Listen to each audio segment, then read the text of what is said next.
तो हमारी पहचान जो है वो सबसे अलग होनी चाहिए। सबसे अलग कब होगी? जब हमारी संगति सही होगी, जब हमारा आचरण सही होगा, जब हमारा व्यवहार सही होगा। तो बेटा हम भी स्वामी विवेकानंद के जैसे, हम भी क्या बन सकते हैं? रानी लक्ष्मीबाई के जैसे बन सकते हैं। तो सबसे पहले क्या करें? हमारी संगति सुधारे। बड़े भाइयों से भी हम बातचीत कर रहे हैं, माता बहनों से भी।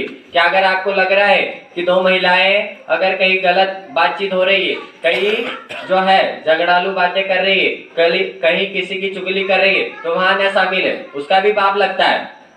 आप किसी की बुराई कर रहे हैं, किसी की बुरी बातों में अगर शामिल है, तो उसका भी पाप लगता है। भाइयों से हमारा निवेदन कि आप सोच समझ के संगति करें, क्योंकि कहा जाता है कि अगर 10 दिन भी आप अगर नशे वाली व्यक्ति के साथ रहोगे तो 11वें दिन आप भी नशा करने लग जाओगे। क्योंकि क्या होता है दोस्ती यारी में, और थोड़ा सा ले ले, थोड़ा सा पी ले, थोड़ा सा खा ले, और वैसे वैसे बार बार जब चीज हमारे सामने आती है तो हम भी वैसे बन जाते हैं। इसलिए संगति करें तो सोच समझ के करें। अब संगति के साथ साथ हमारे अंदर क्या आते हैं?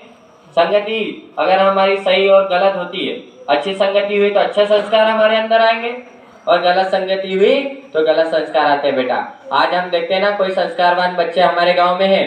आपके गांव में कोई अच्छा इंजीनियर, कोई अच्छा डॉक्टर, कोई अच्छा वकील, कोई अच्छा इंस्पेक्टर बन जाता है, तो लोग क्या कहते हैं कि बेटा उनके जैसे बन के दिखाओ। हमारी माता बहनें भी कहती है ना, हम अगर घर में कुछ अच्छे पढ़ लिख जाते हैं हमारे परिवार के सदस्य, तो क्या कहते हैं? उनके बच्चे के जैसे बन के बताओ बेटा। तो ये सब कहाँ से आता है? हमारे अंदर संस्कार कहाँ से आते हैं? संगति से। और संस्कारों से बेटा व्यक्ति महान बनते जाता है। भाइयों बहनों, मात्र शक्ति से हमारा निवेदन, क्योंकि आने वाली पीढ़ी क्या हो रही है आप देख रहे हैं। आने वाली पीढ़ी, अगर हम इन बच्चों को कहेंगे बेटा थोड़ा सा एक गिलास पानी लेके आना, अगर संस्कारित बच्चे हुए तो हम एक गिलास पानी लाकर आपको दे देंगे, कोई सवाल जवाब नहीं किया जाएगा। लेकिन असंस्कारित बच्चे रहे, अशिक्षित बच्चे रहे, अशिक्षित माने ऐसा नहीं पढ़े लिखे नहीं, शिक्षा के साथ साथ विद्या भी दे उन्हें। विद्या माने क्या? संस्कार दे। हमारी भारतीय संस्कृति में आपने देखा होगा, पहले राजा महाराजाओं के बच्चों को भी दान, मतलब कि उनको पढ़ाने की फीस भी दी जाती थी, और उनको गुरुकुल जाना पड़ता था अपनी सारी राज भोग को छोड़कर। तो क्यों जाना पड़ता था? कि वो एक अच्छे राज्य शासक बन सके। तो हम भी हमारे बच्चों को मातृशक्ति और हमारे भाइयों से निवेदन, हमारा जो है परम पूज्य गुरुदेव का एक लक्ष्य है कि विचार क्रांति अभियान, और विचारों को परिवर्तन कब होगा? विचारों का परिवर्तन हमारे द्वारा होगा। अरे हमारे अंदर कैसे होगा? वो होगा गायत्री महामंत्र से। और गायत्री महामंत्र कहा जाता है क्या बच्चों को, देव कन्याओं को सबसे ज्यादा फलित होता है। तो इसके लिए क्या करें? इसके लिए ये करें कि अपने बच्चों को संस्कारवान बनाना है, अपने बच्चों को एक मिसाल के तौर पर पेश करना है आपको। आप आज मुझे बताना कि आपके दादाजी का नाम किसी को याद है क्या? माताओं बहनों से हमारा निवेदन, भाइयों से निवेदन पूछ रहा हूं मैं, क्या आपको आपके दादाजी का नाम मालूम है क्या? नहीं मालूम ना? हाँ, तो वैसे ही हमको आज फिर गांधी जी का, महारानी लक्ष्मीबाई का, सरोजिनी नायडू का नाम क्यों याद है? उन्होंने कुछ तो ऐसा किया होगा, है ना? आप जरा सोचिए, आप गांधी जी को क्यों याद करते हो? मुझे बताना, गांधी जी को क्यों याद करते हो? भगत सिंह को क्यों याद करते हो? रानी लक्ष्मीबाई को क्यों याद करते हो? रानी दुर्गावती को क्यों याद करते हो? क्योंकि उनके अंदर ऐसे संस्कार थे। उन्होंने क्या किया? अपने देश के लिए अपने प्राणों को न्यौछावर कर दिया। हमारे देश पर क्या है ये मुसीबत आई है? नहीं, हमें कोई राजभोग नहीं सौंपना। हर जो है हमारे गांधी जी क्या थे? वकील थे। लेकिन उन्होंने क्या किया? नहीं, मुझे वकालत नहीं करनी, मुझे अपने देश को आजाद कराने के लिए क्या करना है? लड़ना है, मुझे अपने भारतवासियों को आजाद कराना है। तो वैसे ही हम क्या करें? उनके माता पिता के द्वारा उनके अंदर संस्कार दिए गए थे। आपने रानी लक्ष्मीबाई के देखा होगा, मोरोपंत ने उनके अंदर वैसे संस्कार डाले। तो हम भी क्या करें? हमारे बच्चों को, आने वाली पीढ़ी को, आने वाली जो सदी है उनमें ये पीढ़ियां अपना महत्वपूर्ण योगदान निभाएगी। तो उसके लिए क्या करें? उसके लिए इन्हें संस्कार दें। हमारे विरासत में धन दौलत भी दे के जाना है। धन दौलत तो हर व्यक्ति कमा सकता है, धन दौलत खाने के लिए नहीं देता। अगर आप एक संस्कारित बच्चे को छोड़ के जाएंगे, एक संस्कारित बच्चे को छोड़ के जाएंगे, तो वो पूरे समाज का निर्माण कर सकता है। और अगर एक आपका दारू पीने वाले व्यक्ति को छोड़ के जाना है तो समाज में पूरे समाज को बदनाम करता है। और अगर एक अच्छे व्यक्ति को, एक अच्छे डॉक्टर को, एक अच्छे इंजीनियर को और एक अच्छे संस्कारवान माता पिता की सुनने वाला समाज में जो कह दे, बड़े बुजुर्ग कह दे कि बेटा ये काम कर लो, वो कर दे, वो संस्कारवान बेटे की अगर मिसाल पैदा होती है, 10 व्यक्ति उसको देखकर कहेंगे कि उस बच्चे से सीखे। और अगर एक नशे पत्ते वाला बच्चे छोड़ के जाइए, एक कुसंस्कारी बच्चा छोड़ के जाइए। ये मैं बड़ों से बातचीत कर रहा हूँ विशेष तौर पर। आज जो हमारा उद्देश्य है, आने वाली जो है पीढ़ी को सही मार्ग की ओर ले जाए। परम पूज्य गुरुदेव ने यही कहा है कि अब जो है, जो हो गया आपके साथ, जो होना तो हो गया, लेकिन अपनी पीढ़ी को सुधारिए। अपनी पीढ़ी को धन दौलत नहीं चाहिए। आप खूब बिल्डिंग मकान बना के छोड़ के चले जाएंगे, और अगर उसको सही साठ खेती बाड़ी आपने खूब दी, व्यापार खूब दिया, धन दौलत खूब दी, और अगर उसको सही व्यवस्थित तरीके से चलाने वाला अगर व्यवस्थापक नहीं छोड़ के गए, तो वो भी धन दौलत आपकी 2 दिन की है, वो भी खत्म हो जाएगी। तो इसके लिए क्या करें? अपने बच्चों को संस्कार दें। अब संस्कार में भैया क्या दें? आप भले कहते हैं कि जो बीत गया उसे भूल जाए, और आप वर्तमान से, आज से लग जाए। अब क्या करना है? अब अपने बच्चे को, हमने सुना है, हमारे गांव में जाते हैं, सुनते हैं कि भैया हमारा बालक तो हमारी सुनता नहीं, हमारा सामना बोला। तो ये हमारे कर्मों के कारण, हमारे कार्यों के कारण और हमारे गलत संस्कारों के कारण ऐसा हो रहा है। बच्चे कहीं से सीख के नहीं आते। आपने देखा होगा कि परिवार में गाली बकवास बच्चे करने लग जाते हैं। वो कहाँ से सीख के आते हैं? हमारी मातृशक्ति से। घर में अगर सास बहू की लड़ाई हो रही है, घर में भाई भाई की लड़ाई हो रही है, घर में दादा और पिताजी की लड़ाई हो रही है, तो बच्चे वहां से सीख कर आते हैं।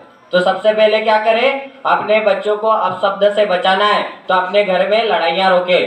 अपने घर में क्या करें? अपशब्दों को रोके। अगर आपको क्रोध है ना, क्रोध आ रहा है, गुस्सा आ रहा है, घर में ऐसी व्यवस्था बन जाए तो एक व्यक्ति ने गर्म है तो दूसरा व्यक्ति ठंडा बन जाए। उससे क्या होगा? आपकी लड़ाई थम जाएगी। और उससे क्या होगा? उसका सबसे ज्यादा असर जो है आपके बच्चों पर पड़ेगा। क्योंकि अगर एक व्यक्ति चुप रह जाता है और जिसका क्रोध है पूरा शांत हो जाएगा, है ना। जब सामने बोल दिया जाता है तब लड़ाई घर में बढ़ती है। तो उससे क्या होगा? लड़ाई झगड़े से जो शब्द उत्पन्न होते हैं, क्योंकि गुस्से में कई सारे शब्द ऐसे बोल दिए जाते हैं जिसका क्या होता है? हमारे बच्चों पर फर्क पड़ता है। हमारे बच्चे वैसे सीखने लग जाते हैं। गाली बकवास कई बच्चे बाहर से सीख के नहीं आते, ये आपकी गलत धारणा है।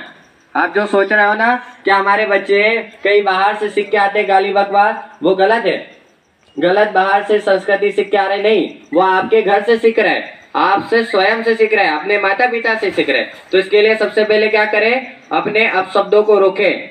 ज्यादा से ज्यादा अपने अच्छे मधुर ध्वनि, मधुर शब्दों का उपयोग करें। कहा जाता है वाणी में इतना दम होता है कि सामने वाले को आकर्षित भी कर सकती है और सामने वाले को रुला भी सकती है, उसके अंदर अपने लिए कटुता भी पैदा कर सकती है। आपने देखा होगा कि महाभारत, मुझे बताना, आप सब खूब महाभारत देख रहे हो, आजकल टीवी में खूब चलती है महाभारत, रामायण भी खूब चलती है। मुझे बताना कि महाभारत किस लिए हुई थी? महाभारत किसी को मालूम है महाभारत क्यों हुई थी? द्रौपदी के अपशब्दों के कारण महाभारत हुई थी। वैसे तो दुर्योधन में इससे खूब थी पांडव के लिए, पर क्या होता है जब एक बार वो काजमहल में जाता है तो द्रौपदी वहां क्या, उसको दरवाजे की जगह क्या लगता है? वहां पानी की जगह उसको लगता है कि यहाँ दरवाजा होगा, और वहां गिर जाता है वो। तो द्रौपदी ऊपर से दृश्य देख रही होती है और वो कहती है कि अंधे का बेटा अंधा होगा। तो ये क्या किया उसने? काटने का काम किया। उसकी जवान ने क्या कर दिया? उसके हृदय को काट दिया बेटा। तो ऐसा है कि सोच समझ कर बोले, व्यवस्थित बोले। और अगर हम वही मीठी बाटी बोल दे तो, अगर आप देखना घर में अगर किसी को प्रेम से बुलाए माताजी पिताजी, और अगर डायरेक्ट आप कहें भाईजीन भाभी, वो भी व्यवस्थित तौर से। लेकिन आजकल के बच्चे मम्मी डैडी कहीं भी मतलब व्यवस्थित अव्यवस्थित हो गया है तौर तरीका में। तो क्या करें? अपने बच्चों को पहले तो अपशब्दों से बचाएं। क्योंकि जैसे हम कहते हैं कि विचार जैसे आते हैं हमारे अंदर, जैसे हम सुनते हैं, सबसे ज्यादा जो व्यक्ति सीखता है वो सुनने से सीखता है, देखने और सुनने से सारी चीजें सीखता है। सबसे पहला जो विद्यालय है वो हमारे घर का है। मातृशक्ति से हमारे भाइयों से निवेदन कि आप क्या करें? आने वाली पीढ़ी को संभालें। आने वाली पीढ़ी जो है गर्त में गिरती जा रही है, तो उसके लिए क्या करें? आपको बताया कि लड़ाई झगड़ा कम करें, अपशब्दों का उपयोग कम से कम करें, तो ऐसे बच जाएंगे। फिर दूसरा क्या करें? दूसरा ये करें कि आप घर में मातृशक्ति हमारी क्या करती है? पूजा पाठ यज्ञ हवन सारी क्रिया होती है ना। जो करते हैं वो बहुत बढ़िया है, जो नहीं करते हमारी पुरानी दादी जो है, हमारी पुरानी माताएं बहनें वो करती है। तो क्या करें? अपने बच्चों को लेकर 10 मिनट बैठे। आने वाले ये जो छोटे छोटे नन्हे मुन्ने बच्चे हैं ना, इनको हम कुमार की तरह अभी से डाल सकते हैं। अगर आप चाहे तो इन्हें एक व्यवस्थित घड़े के समान मोड़ सकते हैं। और अगर ये घड़ा बन जाने के बाद, अगर एक घड़ा बन जाए, अगर आपका निर्माण हो चुका है और उसको तोड़कर पुनः निर्माण हो सकता है क्या? हो जाएगा। लेकिन क्या होगा? उसमें मजा नहीं आएगा। वो आप मुझे बताना, एक वो बड़ा व्यक्ति है, एक हम है। अगर हम बुरे व्यक्ति होते और अगर हमें खूब अभी सुधारने का उपयोग किया जाता, हमें भले हमारे माता पिता कुछ कहते हैं, लेकिन अब क्या हो चुके हैं? हम बड़े हो गए। अगर हमको मोड़ा नहीं जा सकता क्योंकि हम पहले घड़े बन चुके हैं। जैसे हमें संस्कार आने चाहिए थे वैसे हमारे अंदर आ गए। तो आप क्या करें? हमारी जो ये नन्ही मुन्नी पीढ़ी है ना, इसको संभाल ले। ये सुन सकती है। आपके बड़े बच्चे आप कहते हैं ना हमें रोटी नहीं देते, हमारे माता दादा दादी कहते क्या बच्चे हमारे रोटी नहीं देते, हमारे सामने बोलने लग गए आजकल के बच्चे मोबाइल टीवी लैपटॉप नहीं दे रहे। तो ये हमारे संस्कारों की कमी है। हम जो है हमारे कार्यों को ज्यादा महत्व दे रहे हैं। आप मुझे बताना, एक दिन आपके घर का काम रुक जाए, एक दिन आप खेती बाड़ी का काम कभी आपने रोका क्या अपने बच्चों के लिए? मुझे बताना, इसमें से कितने भाइयों ने अपने बच्चों को कभी बैठ के पूछा है कि बेटा स्कूल से तुमको क्या कार्य दिया है, आज तुमने घर का काम कौन सा किया है? कभी पूछा क्या? हमारी माता बहनों से भी निवेदन, माता बहनें चलो बच्चों के पास सबसे ज्यादा मातृ शक्ति रहती है। कभी आपने अपनी बेटी को कहा कि बेटा आपको स्कूल से क्या कार्य दिया है, आपने आज किससे बातचीत करी, क्या क्या कार्य किया? यह हमारी कमी है। हमारे बच्चों को गलत राह पर हम स्वयं छोड़ रहे हैं। हमें हमारे गुरुजी का जो है लक्ष्य यही है कि आप क्या करें? अपनी पीढ़ी को सुधार ले। नहीं तो जो कलयुग है वो घोर, हम जो कहते हैं ना घोर कलयुग, तो घोर कलयुग में इन बच्चों का जो है आगे और जो है व्यक्तित्व और खराब हो सकता है। क्योंकि आप देख रहे हो इंग्लिश संस्कृति को हम कैसे दिन ब दिन अपनाते जा रहे हैं। आज फटे कपड़े पहनते हैं, आज कोई मर्यादा नहीं रह गई, आज सामने बोलने का क्रम चल चुका है, आज जो है एक खटिया पर बैठने का क्रम चल चुका है। पहले बड़े और छोटे बच्चों में क्या होता था? बड़े व्यक्तियों में, छोटे माता शक्तियों में भी ऐसा होता था कि अगर घर में कोई बड़ा आ जाता है तो वो नीचे बैठ जाती थी या बाहर हो जाती थी। लेकिन आज क्या हो रहा है? आज सामने बैठ जाते हैं, सामने बातचीत करते हैं। बड़े अगर बातचीत कर रहे हो उनके बीच में बोलने लग जाते हैं। तो ये सब क्या है? ये अगर हमारे साथ हो रहा है तो ठीक है, अब उसको रोकिए और अपने आने वाली भविष्य को सुधारिए। हमारी ये माता बहनों से निवेदन कि अपने बच्चों को संस्कारवान बनाना है तो आपको कुछ प्रयास करने पड़ेंगे। अब क्या करें भैया? तो आपको क्या करना है? अपने बच्चों को फ्री मत रहने दीजिए। हम कहते हैं ना हमारे बच्चे फ्री रहते हो, टीवी लैपटॉप कंप्यूटर की तरफ जा रहे हैं। तो सबसे अच्छा कार्य है अपने बच्चों को व्यवस्थित रखना। तो उसके लिए समय प्रबंधन कीजिए, टाइम मैनेजमेंट जिसे अंग्रेजी में कहते हैं। क्या करें भैया? उसके लिए ये करें कि अपने बच्चों को फ्री नहीं रहने देना चाहिए। कहते हैं ना कि फ्री रहने वाला व्यक्ति शैतान का घर खजाना रहता है। फिर उसके अंदर कई ऐसे विचार आने लगते हैं कि मैं किसका बुरा करूं, किसका अच्छा करूं, किसको काटूं, किसको मारूं, किससे लड़ाई करूं। उसके अंदर कई सवाल जवाब आते हैं। वैसे ही बच्चों के अंदर भी वैसा ही रहता है। फ्री रहे तो टीवी से चिपक गए, फ्री रहे तो कंप्यूटर से चिपक गए, फ्री रहे तो लैपटॉप से चिपक गए। तो क्या करें? अपने बच्चों को फ्री नहीं रहना देना है। फ्री रहने के लिए क्या? अब क्या करें? सुबह जब बच्चे उठे तो सुबह उठने का क्रम सुधारें। क्या करें? अपने बच्चों को अपने साथ उठाने का क्रम करें।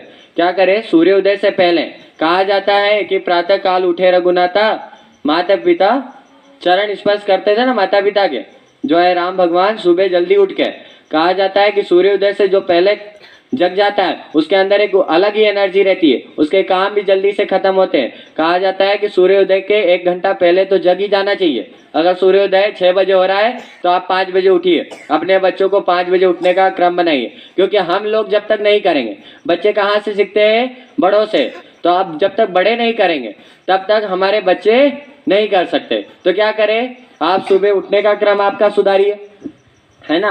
आपके साथ अपने छोटे बच्चों को उठाइए और उसके साथ क्या करना है? पहले बेटा उनको स्नान आदि करने का जो है प्रयोग दीजिए कि बेटा आप स्नान करिए, फटाक से ये कर लीजिए। उनको काम बताते रहना है, आपको फ्री नहीं रखना। स्नान कर लिया बेटा, आप मंदिर के पास बैठो 10 मिनट 15 मिनट, आपसे जितना भी हो जाए, आपको जो मंत्र आ जाए। राम नाम आ रहा है तो वो जपिए, कृष्ण मंत्र आ रहा है वो जपिए, गायत्री मंत्र आ रहा है वो जपिए।